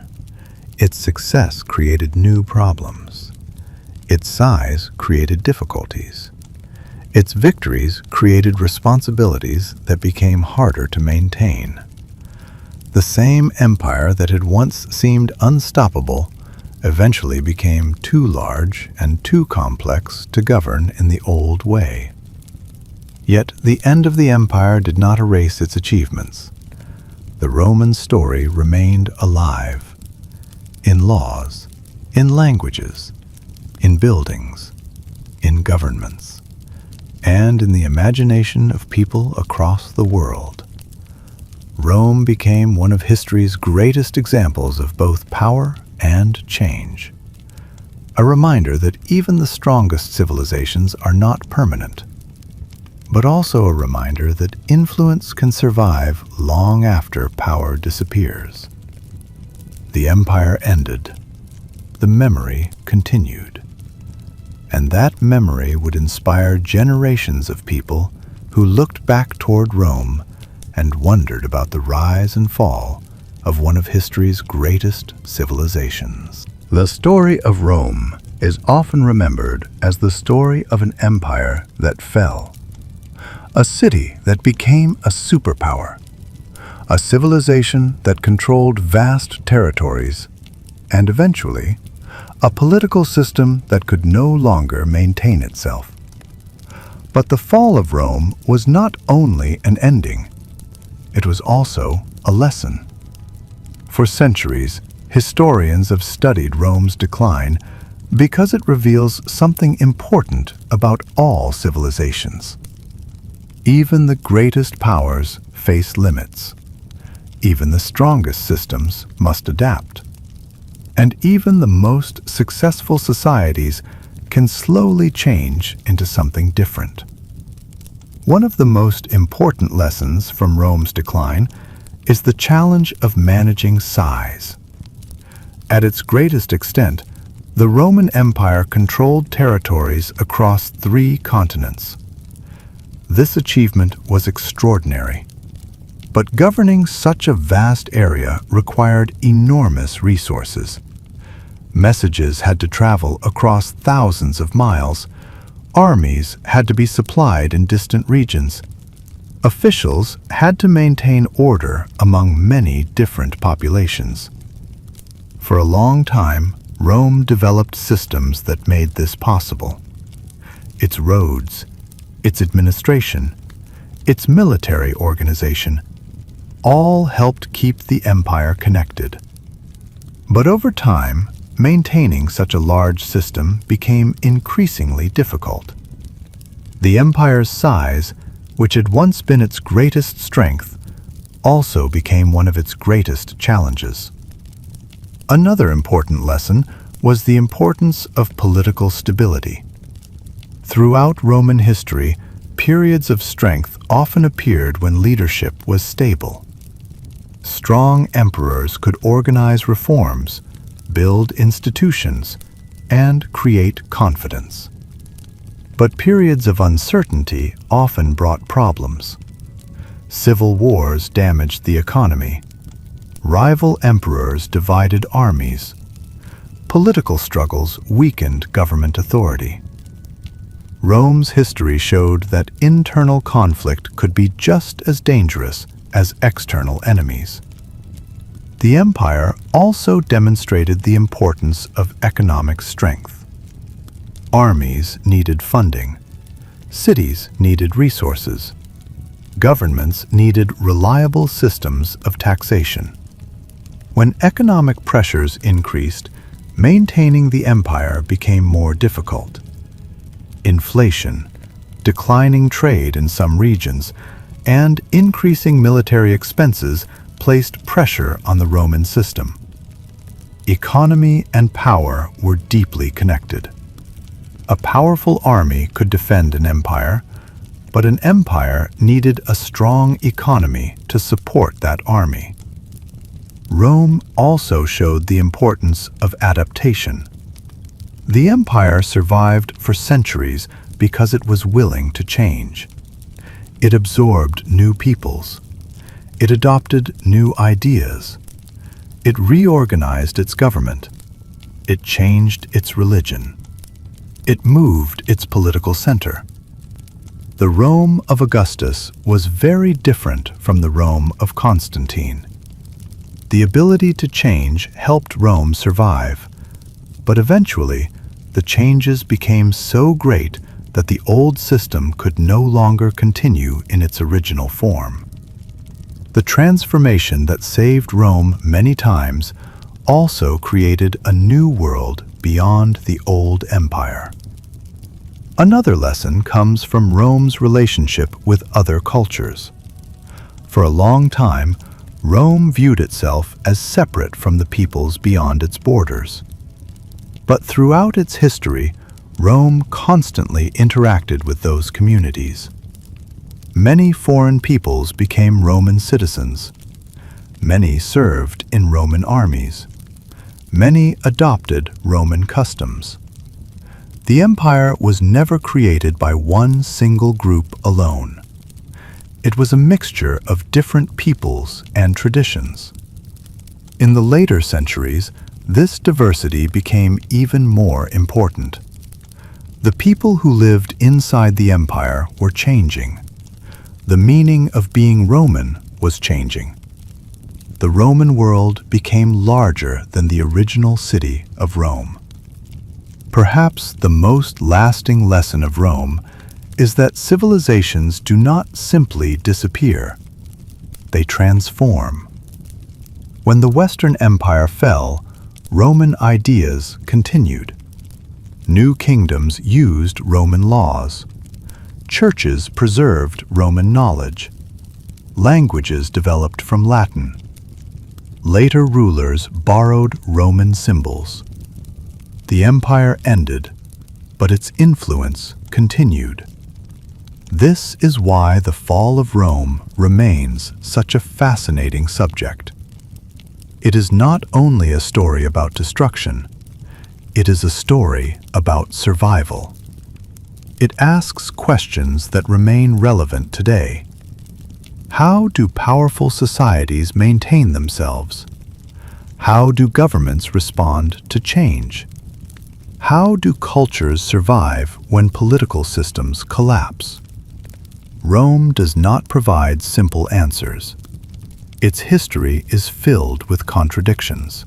It was a civilization capable of extraordinary achievements. It built roads that connected continents. It created legal systems that influenced future generations. It produced art, literature, engineering, and architecture that still inspire people today. But it also experienced conflict, inequality, political struggles, and difficult decisions. Rome was both powerful and fragile. Like all human civilizations, it was shaped by the choices of people living within it. The fall of Rome was not a sudden disappearance. It was a long journey, a journey that lasted centuries, a journey filled with victories and failures, reforms and mistakes, survival and transformation. And perhaps the greatest lesson is that the end of one world can become the beginning of another. The Roman Empire ended in the West, but from its remains, new societies emerged, new cultures grew, new histories began. Rome was not simply lost, it was carried forward. And as we reach the final chapter of this journey, we return to the question that began the story. How did one of the greatest empires in history slowly fall? The answer was never one event. It was 1,000 small changes, 1,000 decisions, 1,000 moments that shaped the path from ancient Rome to the world that followed. The final chapter of Rome's story is not about the day it disappeared. It is about what remained after everything changed. The story of Rome was never truly about one final battle. It was not about one emperor, one invasion, or one single year. The fall of Rome was a long journey, a slow transformation that unfolded across generations. For centuries, Rome had stood as one of the most powerful civilizations the world had ever known. It began as a small city beside the Tiber River, a community surrounded by rivals, a place that slowly expanded through ambition, organization, and adaptation. It created a republic. It built armies. It conquered distant lands, and eventually, it became an empire that connected millions of people across the Mediterranean world. At its height, Rome seemed almost impossible to challenge. Its roads crossed continents. Its fleets controlled seas. Its laws influenced countless communities. Its armies carried Roman authority to the edges of the known world. But history teaches that no civilization remains unchanged forever. The same qualities that helped Rome rise also created new difficulties. Its enormous size made communication slower. Its borders became harder to defend. Its government became more complicated. Its armies became more expensive. And its leaders faced challenges that became increasingly difficult to solve. The crisis of the 3rd century revealed the weaknesses inside the imperial system.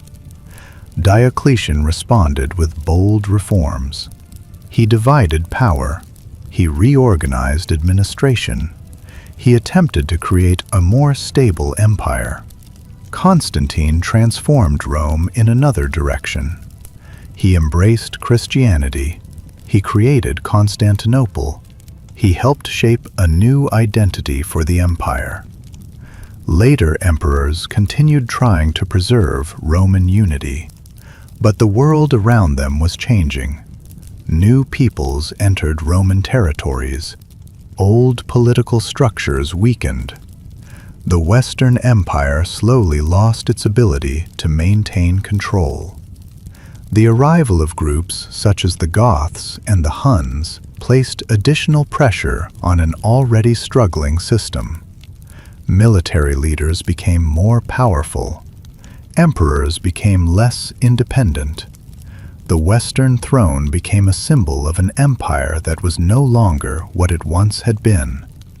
Then, in 476 AD, Romulus Augustus was removed from power.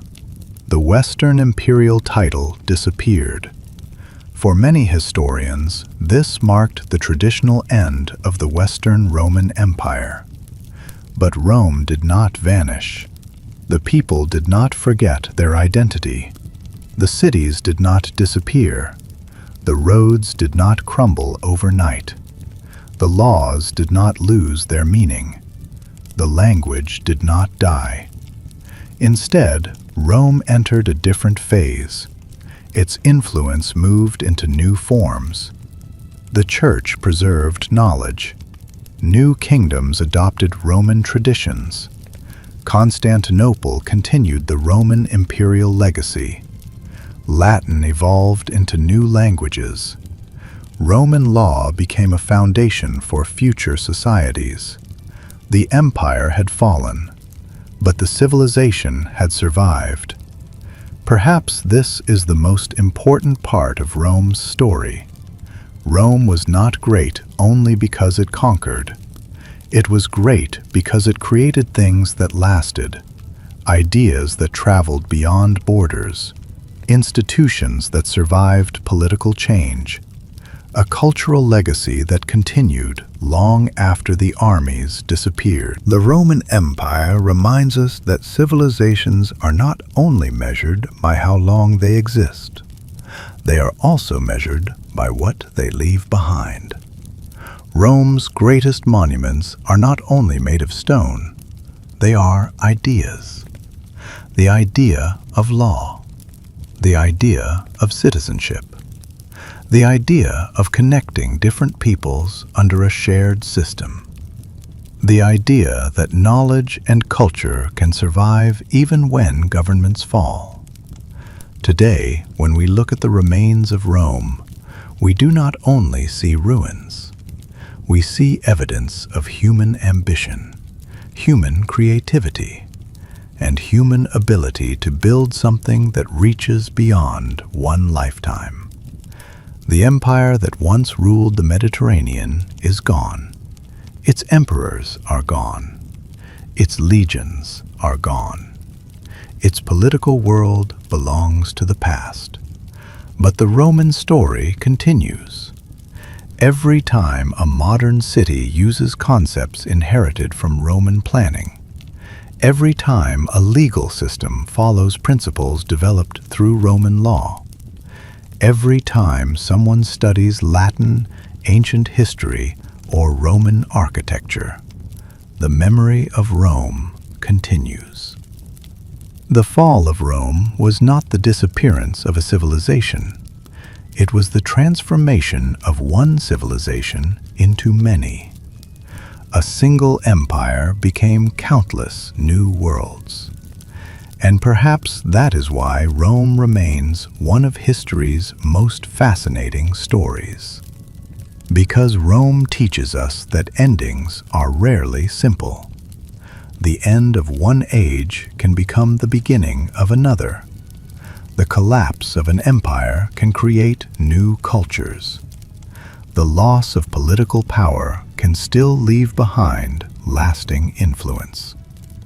Rome fell quietly, not in one dramatic moment, not with the destruction of everything it created, but through centuries of change. And when the Western Empire finally disappeared, Rome had already achieved something greater than political survival. It had become an idea carried by generations, an idea that crossed borders and centuries, an idea that continues to live. The Roman Empire ended, but Rome remained. And that is why, even after more than 1,000 years, the story of Rome is still being told. Because some civilizations do not truly fall. They simply become part of the world that comes after them.